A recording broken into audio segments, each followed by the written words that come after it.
Olá, bom dia, boa tarde ou boa noite. Saúde, paz, alegria, foco, força e fé. Sou o professor Zezito de Biologia e hoje nós vamos começar uma série de aulas que vão trabalhar um assunto chamado de bioquímica. Vamos fazer uma junção aí com a química e a biologia, trabalhando inicialmente compostos que a gente vai considerar inorgânicos, que são água e sais minerais. E depois nós vamos trabalhar os compostos orgânicos e entender um pouquinho a função dessas estruturas na célula.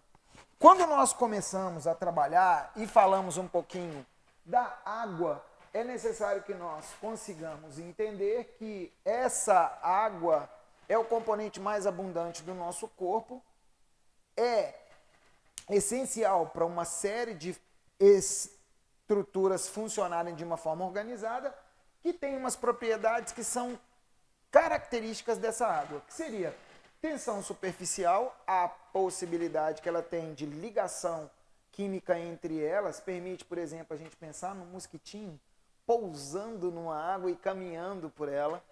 Ela vai ter um calor específico, que é uma característica extremamente importante para essa água, e a capilaridade, que vai permitir que determinadas substâncias consigam ser transportadas com auxílio dessa água. Mas dentre as funções, é essencial que a gente entenda por que a água é um componente polar formado por 2 átomos de hidrogênio e 1 de oxigênio. Ele vai ser considerado um solvente universal. Essa definição significa o seguinte, que ela dissolve a maior parte das substâncias orgânicas. Por exemplo, os lipídios, substâncias apolares, não vão ter, ela não vai conseguir dissolver. Mas o interessante é o seguinte, solvente universal, transporte de substâncias vai acontecer também com essa água, é o meio onde as reações químicas ocorrem, e as reações químicas, elas podem ser reações químicas que a gente pode chamar de hidrólise, que seria quebra pela água, ou ainda uma síntese com desidratação. Uma síntese com desidratação, que é um processo que vai ser comum na formação, por exemplo, de disacarídeos, na formação de proteínas com união de aminoácidos. Pois bem, termorregulador. Por quê, meninos? Quando a gente pensa em processos, por exemplo, como a transpiração, o fato de você transpirar, você consegue regular a temperatura interna e atuar como lubrificante, né? Deixar determinados órgãos com um pouco mais de concentração de água é extremamente importante para o bom funcionamento deles. Bom, pois bem, é um componente inorgânico e os sais minerais também são componentes inorgânicos. O que esses sais minerais têm de importante? Eles são reguladores dos metabolismos, junto com as vitaminas. Vitaminas e sais minerais são reguladores do metabolismo. Nós vamos destacar apenas uns aqui, tá? Dentre eles, nós vamos falar dos sais de cálcio.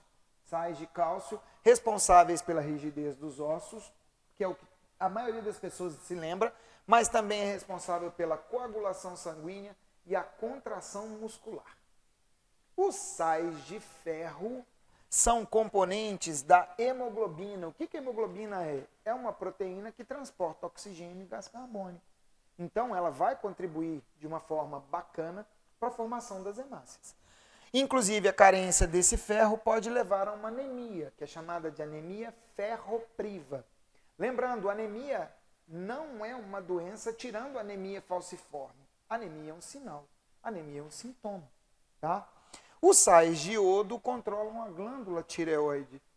Essa glândula tireoide, ela vai produzir um hormônio chamado de T3 e T4, hormônios controladores do metabolismo.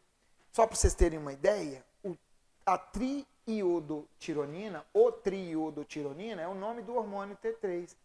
Essencial, então significa dizer que o iodo é essencial para a produção desse hormônio. O magnésio é um sal mineral que vai atuar aí na composição da clorofila e, consequentemente, na fotossíntese. E o destaque que nós daremos finalmente para o fósforo e o nitrogênio estão relacionados à formação de estruturas extremamente importantes, né? O fósforo pode entrar na composição do DNA, do RNA e de uma moeda energética que a gente chama de ATP, e o nitrogênio essencial na formação de proteínas e também desses ácidos nucleicos que seriam o DNA e o RNA.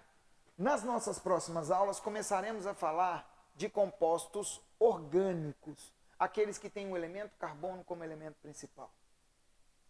Um beijo do gordo e até o nosso próximo encontro.